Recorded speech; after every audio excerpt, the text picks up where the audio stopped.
Uncle Mort's North Country by Peter Tinnerswood.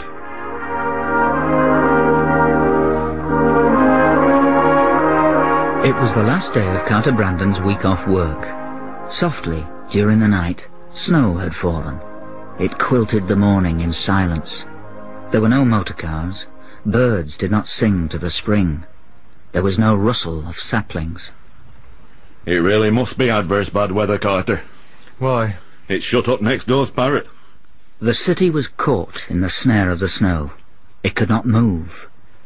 Beyond its stealthy boundaries, the high moorlands and the placid dales turned in on themselves and brooded. I don't think they'll get much cricket in today, do you, Carter? No. Nesh devils. They don't know they're born these days, don't county cricketers.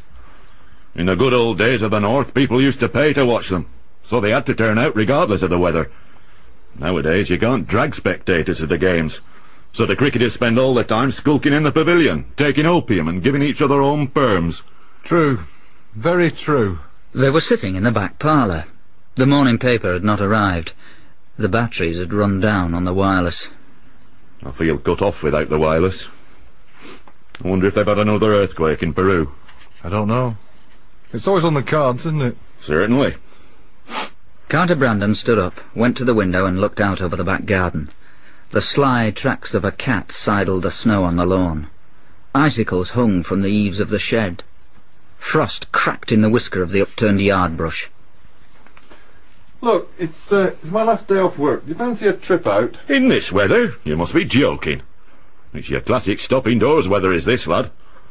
It's a day for stoking up the fire, raiding the biscuit tin, and filling in coupon for Damart thermal underpants. Of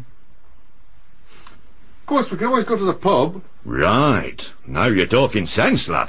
They went into the hall. Winter had wormed its way back into the house. The draughts from under the parlour door snuffled cold-nosed at their shins. The mat at the front door had returned to stiff-bristled hibernation. They put on their Wellington boots, their woolen mufflers and their bottle-green mittens, and when they stepped outside, the chill breath of the wind tweaked the linings of their lungs and ran icy fingernails up the snuffles of their nostrils. Tell me something, Carter. What? You like the King's singers? No. Neither do I. They always sound as though they've just come out of the bath, don't they? The pavements scrunched beneath their feet. They slipped and slid. They slithered. The sky was bruised purple. At length they came to the site of the Whippet public house, where popular mine host and ex-Green Howard Bert Coleridge and his better half Enid had once dispensed hot pot suppers and gloom.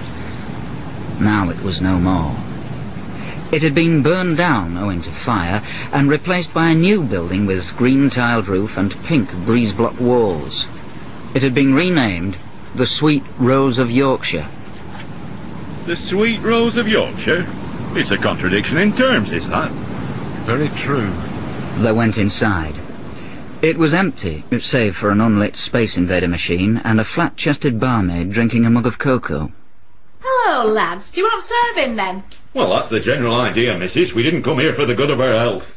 They ordered pints of beer and green ginger wine chasers, and made their way to the corner where once there'd been a shield for the Buffs and a signed photograph of Ronnie Hilton. Now there was a reproduction poster for Hercules bicycles. How are the mighty fallen, Carter? I once saw Donald Pearce in person, you know. Did you? Aye, but he wasn't riding an Hercules. In a spotlit recess opposite them was an ornamental bamboo aviary. They stared in silence for a while at a cobalt-blue budgie, and then Uncle Mort said, I wish I could stand on one leg and scratch me arse with me nose like that. I don't. Oh, no, on sober reflection, neither do I. Gradually the pub began to fill up. The customers were young people in the main, for the older folk had long since passed on through death or apathy. Their talk was animated. Their eyes sparkled. They sometimes smiled. Do you know, Carter, many moons ago I was a young person once. Oh, aye. And what happened? I realised the folly of it all. I realised the essential fruitlessness of being young when all you got in store for you was old age and a bad cough. So what did you do? I took up crime green bowls. Carter Brandon bought more beer and ginger wine.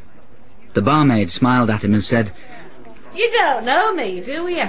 I once sold your mother a pair of surgical sandals. The voices of the young people grew louder. Most of them were from the Polytechnic, which had been established in the premises of the former fire-damaged carpet warehouse. Uncle Mort listened intently to their chatter, and then he scowled. They don't even have proper Christian names in the north these days, do they? Don't they? No. In my day we had real Christian names. Edgar, Vernon, Cyril. You was trapped with them from birth, and they created your character until you was buried in your grave. Once born an Ernest, and you was doomed to be an Ernest forever.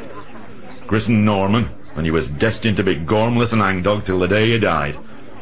But now look at the names they give them. Wayne, Darren, Kirk, Tracy, Michelle. How can you ever make anything of your life with a name like that, eh? Would you vote for a Prime Minister what was called Wayne? Would one of them chinless wonders from the royal family be allowed to marry a woman called Tracy? Princess Tracy and Princess Michelle. It'd make us a laughingstock at the World Cup finals. Aye. And it'd be even worse if we ever had a Princess Darren. There was a volley of laughter. One of the young girls threw her arms round her boyfriend's back and kissed him full on the lips. Kissing in a pub. No wonder all the beer pumps are beginning to droop. Carter Brandon looked across at the table opposite. A girl with ash-blonde hair, straight nose and large rimless spectacles smiled at him. He smiled back. She was sitting slightly apart from her companions. She was rolling a brown-papered cigarette from a battered tin. The tip of her pink tongue appeared between her lips as she concentrated on her task. She had green eyes flecked with grey. She smiled at him again. He turned his head away.